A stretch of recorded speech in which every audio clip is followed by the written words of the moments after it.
Hello.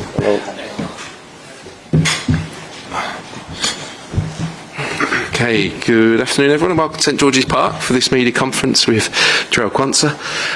As ever, we'll start with a live section. At the end we'll have a short section embargoed, and we'll initially keep it to 2 questions per person, but I'm sure we'll have time to come back for you afterwards. Rob, do you want to get us underway? Jarell, lovely to see you.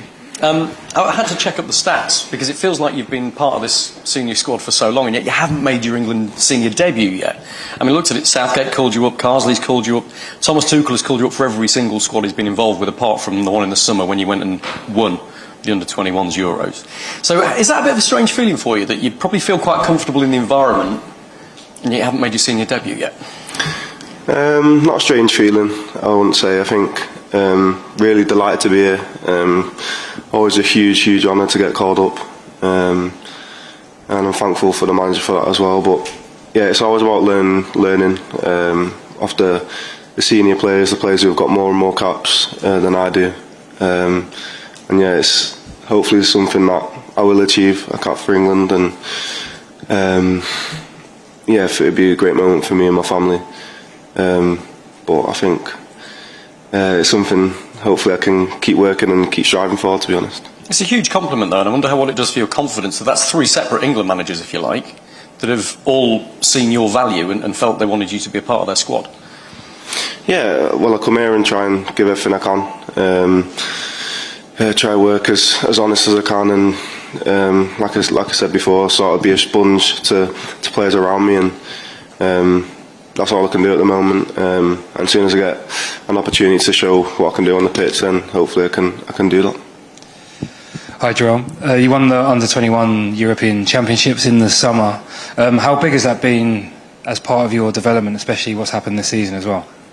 Yeah, huge. I think it's massive for a sort of confidence point of view, especially with the sort of summer it was with moving clubs. It was always the backbone of a sort of a stable summer as well, where I could play with familiar players that I've known for years and years, and create great memories with them as well. And it's obviously winning the trophy for your country. I managed to do it with the 19 Euros as well, and that gave me huge confidence to kick on. And I think after that season I was playing a little bit first team as well, and went on a loan and whatnot. So yeah, this time round I've managed to play and feature, and we won the title. So it's been great for my development, and yeah, leading on into this season, and with a regular sort of run of games that I've been on. So I'm obviously always trying to get better and better, and it's helped with that for sure. How has that move been, playing for Liverpool at such a young age, but now moving countries and playing every week? Has it been a step that you felt that you needed? Yeah, for me, I just wanted to sort of keep progressing in a sort of way where, as a young centre-back, you need games to improve. I've obviously been learning off some of the best players around me at the time at Liverpool, and being able to do that has been so good for my career. And I could never sort of let that down. It's always been a big part of it, but at this point in my career, I'm 22 turning 23, and I'm going to be needing hundreds of games to be where I want to be at the end of the day. And I think overall that's just sort of why the decision was made, and why I thought going abroad was sort of best for me. Okay, back to Henry. Thanks. Hi, Jarell. You and Charlie Cresswell played really well against Walter Marder in the final. Well, obviously, there's a lot of talk about him over here, the way he's settled in.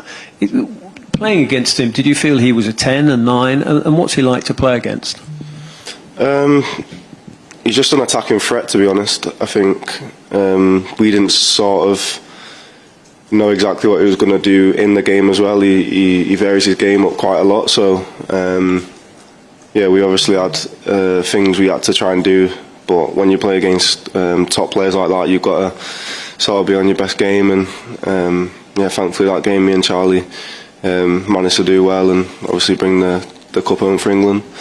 But yeah, he's a really good player, and but you're going to get that at the 21 Euros. It's a really good high competition, so I think we were ready for that. As Alex was saying, you won the under-19s, you won the under-21s. Do you feel you have that ingrained winning mentality? I think the good thing with the FA, since I've been sort of part of the setup, it's creating a real belief that we can win it, and when you do win it from younger ages, I think it becomes more of you believe you can win it, and it's not a hope as much.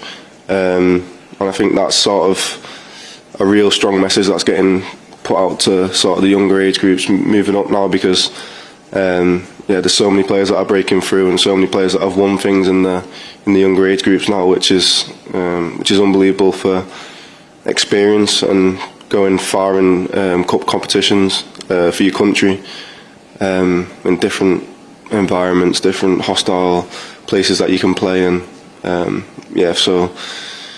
It's a really good place to be, I think. England at the moment, where you're getting a lot of young, new, hungry players that are wanting to win for the country. Jarell, hi. Following on from that question, you played, as you quite rightly said, in the Euros in the summer, and a lot of the other players haven't made it up to the next level. So what advice would you give to them, for anybody who's hoping to be on that plane next year? Well, I don't think I can say too much on that myself, because I'm not there yet.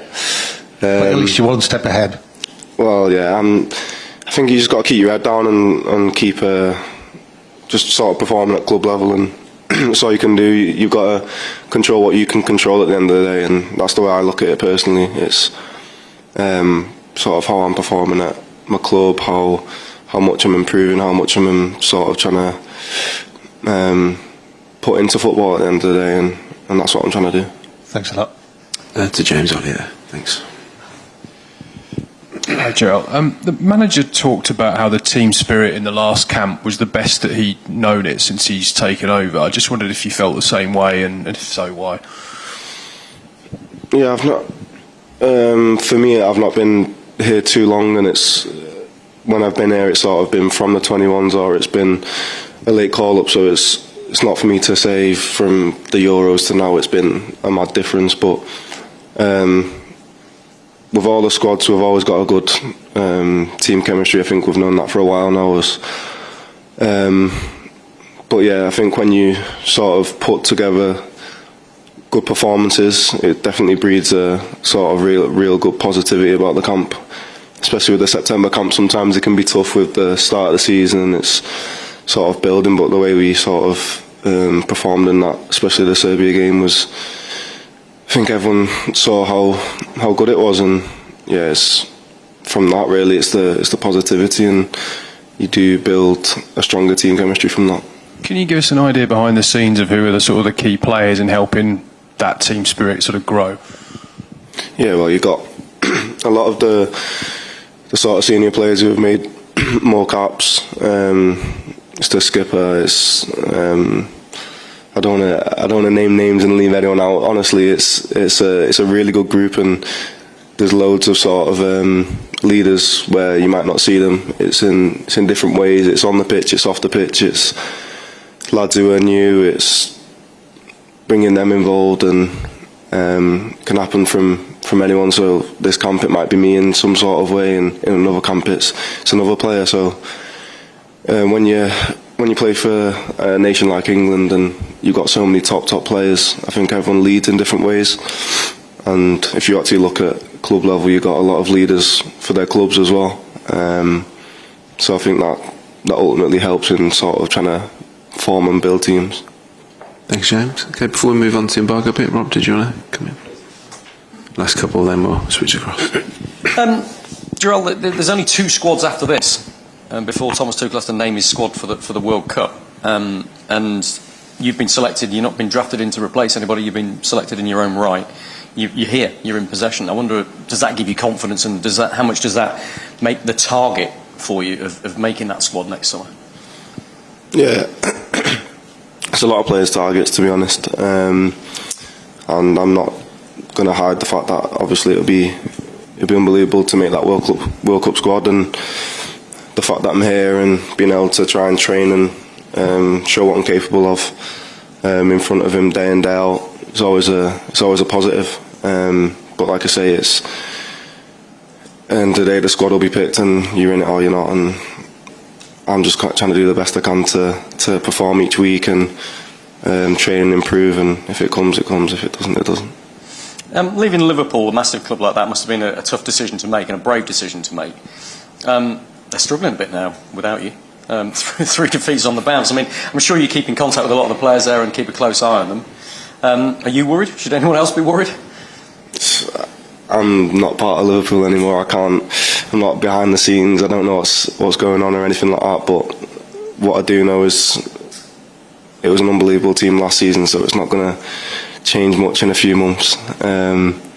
So yeah, that's all I can say on that. But yeah, it's been good to sort of for myself.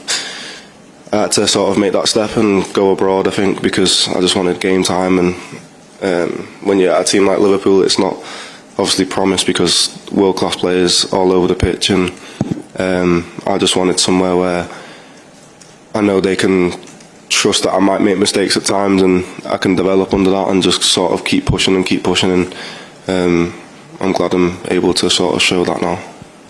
Okay, we'll end the live section there and move on to a short section of Bargain until 10:30 p.m. this evening.